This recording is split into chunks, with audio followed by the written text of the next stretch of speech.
তিনটি স্বপ্ন দেখলে বুঝবেন আল্লাহ আপনাকে ভালোবাসেন। ভালো করে বুঝেন, তিনটি স্বপ্ন যদি আপনি দেখেন বুঝবেন যে আল্লাহ আপনাকে মহব্বত করেন, আল্লাহ আপনাকে ভালোবাসেন। স্বপ্ন আমরা অনেকেই দেখে থাকি। স্বপ্ন হচ্ছে তিন প্রকার, ভালো করে মনে রাখবেন। এই স্বপ্নের বিষয়টা হচ্ছে খুবই গুরুত্বপূর্ণ বিষয়। অনেকে স্বপ্নকে বিশ্বাস করতে চায় না, এটাকে অস্বীকার কোনোই অবকাশ নেই।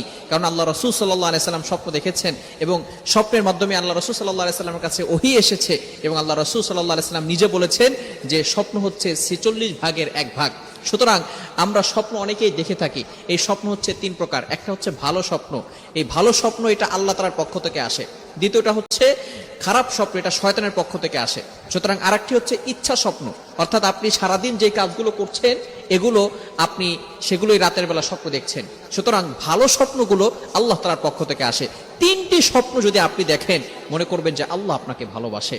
এক নম্বর স্বপ্ন হচ্ছে আপনি যদি দেখেন স্বপ্নে আপনি কোরআন পড়তেছেন, ভালো করে বুঝেন, আপনি কোরআন তেলাওয়াত করছেন, তাহলে মনে করবেন যে আল্লাহ পাক রব্বুল আলামিন আপনাকে ভালোবাসেন। আল্লাহ পাক রব্বুল আলামিন আপনার স্ট্যাটাস, আপনার মর্যাদা আরো হাই লেভেলের করে দিবেন। আল্লাহ তাআলা আপনার উপর রহমত নাজিল করবেন।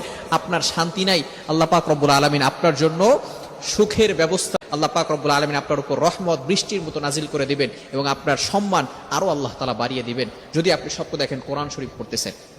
নাম্বার 2, দ্বিতীয় নাম্বার স্বপ্ন হচ্ছে যদি আপনি দেখেন আপনি গোসল করতেছেন, তাহলে মনে করবেন যে আল্লাহ পাক রব্বুল আলামিন আপনাকে ভালোবাসেন। কেননা যে গোসল করার মাধ্যমে আমরা শরীরের যে দুর্গন্ধগুলো আছে, শরীরের যে ময়লা আছে, এগুলো আমরা গোসলের মাধ্যমে পরিষ্কার করে ফেলি, পরিচ্ছন্ন হয়ে যায়।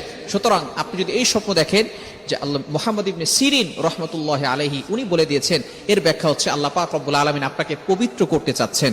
অর্থাৎ আল্লাহ পাক রব্বুল আলামিন আপনাকে, আপনার ভিতরে যে গুনাহগুলো আছে এগুলো আল্লাহ পাক রব্বুল আলামিন পবিত্র করবেন। এবং ভালো করে মনে রাখবেন, যখন বান্দার গুনাহগুলো আল্লাহ তাআলা মাফ করে দিবে, কোনো মাধ্যমে যখন আল্লাহ তাআলা মাফ করবে, তখন ওই বান্দার জন্য জান্নাতে যাওয়া সহজ হয়ে যাবে। আর আল্লাহ তাআলা যাকে ভালোবাসবেন আল্লাহ পাক রব্বুল আলামিন তাকে কিয়ামতের ময়দানে বলবেন, উইল গো টু প্যারাডাইস, তুমি জান্নাতে চলে যাও। ওই দিন আল্লাহ পাক রব্বুল আলামিন তাকে জাহান্নাম জান্নাতে দিয়ে দিবেন। তৃতীয় নাম্বার হচ্ছে যদি আপনি স্বপ্নে দেখেন যে আপনি নামাজের মুসল্লায় বসে কান্না করতেছেন, আল্লাহ তাআলার কাছে তওবা করতেছেন, ইস্তেগফার করতেছেন, তাহলে আপনি কি করবেন? এই ক্ষেত্রে আপনার ব্যাখ্যাটা হচ্ছে যে অবশ্যই আল্লাহ তাআলা আপনাকে ভালোবাসেন এবং আল্লাহ পাক রব্বুল আলামিন আপনি যেই বিষয় নিয়ে কান্নাকাটি করতেছেন, আল্লাহ পাক রব্বুল আলামিন আপনার যে চাওয়াগুলো আছে, আকাঙ্ক্ষাগুলো আছে, আল্লাহ পাক রব্বুল আলামিন সেগুলো কবুল করবেন, আপনার গুনাহ খাতা মাফ করে দিবেন এবং আপনার জন্য জান্নাতে যাওয়ার পথ সহজ করে দিবেন।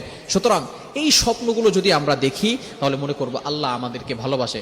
এখন যদি খারাপ স্বপ্ন দেখি তাহলে আমাদের কি করণীয়? যদি খারাপ স্বপ্ন আপনি দেখেন তাহলে মনে করবেন এটা শয়তানের পক্ষ থেকে আসছে, এটা আল্লাহ তাআলার পক্ষ থেকে নয়। এজন্য আমরা সবসময় খারাপ স্বপ্ন দেখলে ঘুম থেকে উঠার পরেই আউযু বিল্লাহি মিনাশ শাইতানির রাজিম পড়ব এবং বাম কাতে থুতু নিক্ষেপ করব, বাম দিকে থুতু নিক্ষেপ করব এবং যে দিকে ফিরে স্বপ্ন দেখেছি তার বিপরীত দিক হয়ে ঘুমিয়ে যাব। তাহলে আল্লাহ পাক রব্বুল আলামিন খারাপ স্বপ্নের যেই প্রভাব আছে সেগুলো থেকে আমাদেরকে হেফাজত করবেন। আল্লাহ তাআলা আমাদের সকলকে এগুলো বুঝে আমল করা তৌফিক দান করেন। সকলে বলেন